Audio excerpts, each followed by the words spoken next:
Welcome to a journey that will transform your sales career forever. A lot of people believe selling is about a great product or a slick presentation. Those things help, but they're not the most important part. The real secret lies not in external factors, but within your own mind. It's your psychology, your way of thinking, that determines your success. The outer world of your sales results reflects your thoughts, your beliefs, your feelings. This truth guides the highest earners. Think about it for a moment. The top 20% earn 80% of the money. The primary difference is mental attitude. Start now by taking control of your most powerful tool, your mind. Everything you accomplish in your sales career will be built upon the foundation of your self-concept. Your self-concept is simply the bundle of beliefs you hold about yourself, especially in your role as a salesperson. It's how you see yourself and think about yourself when you are prospecting, presenting, closing. If you have a positive self-concept, you'll see yourself as competent, professional, helpful.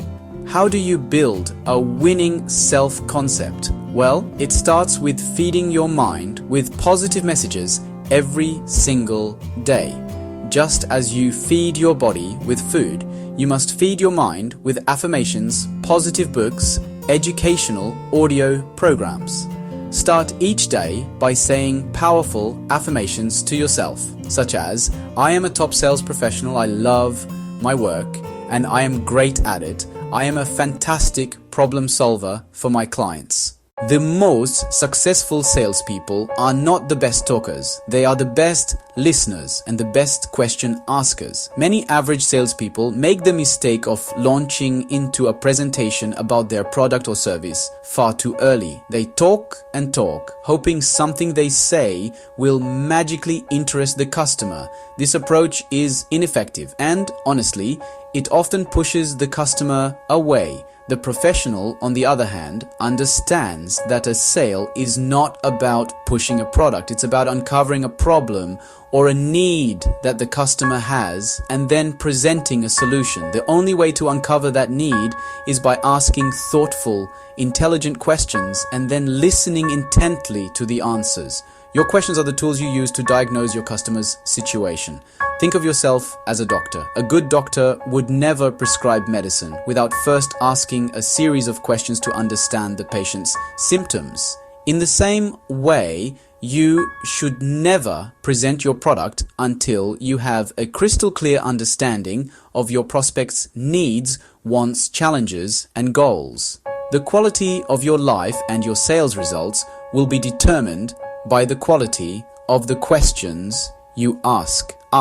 Listen, and let the customer guide you to the sale. In the world of professional selling, nothing happens without trust. Trust is the invisible bridge that connects you and your customer, allowing value communication to flow freely between you. A customer will never buy from someone they do not trust and believe. This is the most important emotional component of the sale. All the features and benefits in the world will mean nothing if the prospect feels even a hint of doubt or suspicion about you or your intentions. Therefore, your primary job in the early stages of any sales interaction is not to sell your product, but to sell yourself. You must establish yourself as a credible, reliable, likable friend who has their best interests at heart. Building this bridge of trust starts from the very first moment of contact. It is built through your professionalism, appearance, punctuality, warm, friendly demeanor. Once you have thoroughly understood your customer's needs and have built a strong foundation of trust, the time has come to present your solution. This is where, honestly, many salespeople falter. They make the mistake of listing all the features of their product one by one in a boring and technical way. They talk about the product's specifications, its components, and how it was made. But the customer, however, does not care about the features. They only care about one thing.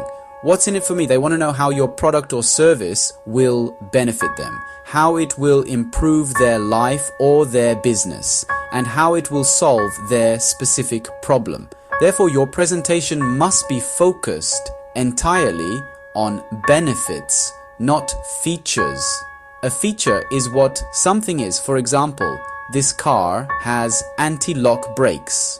A benefit is what that feature does for the customer, which means you can stop more safely on wet roads, protecting you and your family. The most effective way to present benefits is to paint a vivid picture in the customer's mind. Use emotional and descriptive language to help them imagine what it will be like to own and use your products. When you present value in this way, the price becomes a secondary consideration in the customer's mind. No matter how great your presentation is, you will almost always encounter objections or questions from the prospect. Many salespeople fear objections. They see them as a sign of rejection or failure. However, top-performing professionals have a completely different perspective. They welcome objections. They understand that an objection is not a no. It is simply a request for more information. It's actually a sign that the customer is engaged. It's a sign the customer is interested. The first step is to listen completely without interrupting. Let the customer fully express their concern. Start by acknowledging and validating their concern. That's a valid point. I understand why you would feel that way. This act of empathy shows you're on their side. It transforms confrontation into collaborative problem solving. After validating, clarify by asking a question. Handle objections calmly and professionally, and you resolve the concern, build more trust, and move them closer to a final decision. The close is the natural and logical conclusion to a well-conducted sales presentation. However, for many salespeople, this is the most stressful part of the process. They become nervous and afraid of asking for the final commitment. This fear of rejection is one of the biggest barriers to sales success. You must understand that if you have followed all the steps correctly, building trust, identifying needs, presenting a valuable solution, handling objections, then asking for the sale is not a pushy or aggressive act. It's actually a helpful and professional service. Customers expect to be asked to buy. In fact, many sales are lost simply because the salesperson never directly asked for the order. A simple and effective method is the assumptive close, where you assume the customer is going to buy and you ask a question about the next steps. Would you like to get started with the blue model or the red one? Another excellent closing technique is the summary close. This involves summarizing the key benefits that you and the customer have agreed upon during your conversation.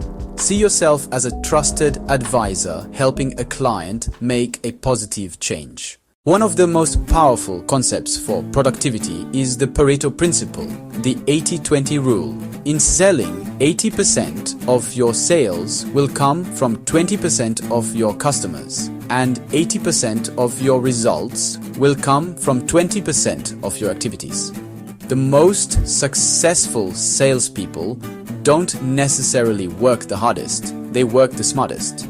They focus time and energy on the few activities and few customers that generate the vast majority of results. Your ability to identify and concentrate on high-value tasks is a key determinant of your income. To apply this rule, first analyze your customer base. Look at your sales over the past year. Identify the top 20% of customers who account for 80% of revenue or profits. What do these customers have in common? Are they from a particular industry, a certain size, or a specific geographic location? Once you have a clear profile, focus your prospecting on finding more customers like them. The same principle applies to your daily activities. Make a list of everything you do during a typical sales day. Invariably, the highest value activities are face-to-face or voice-to-voice interactions with qualified prospects. Your goal should be to spend as much of your day as possible on these high-value tasks. Work on the things that matter most and let the less important things wait. Work smarter, not harder. Becoming a master of the psychology of selling is not a destination you arrive at overnight. It's a lifelong journey of continuous learning and self-improvement. The top earners in every field share one common trait. They're absolutely committed to being the best. They see themselves as a work in progress, and they dedicate themselves to getting a little bit better every single day.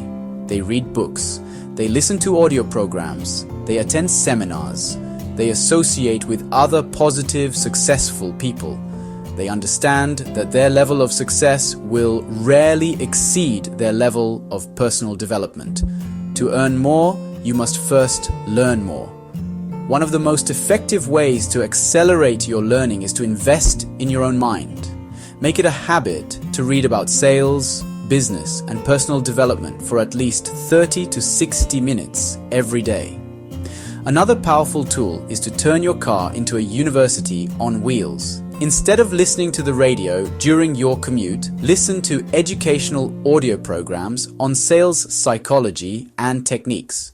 Beyond studying, it is crucial to apply what you learn and review your performance.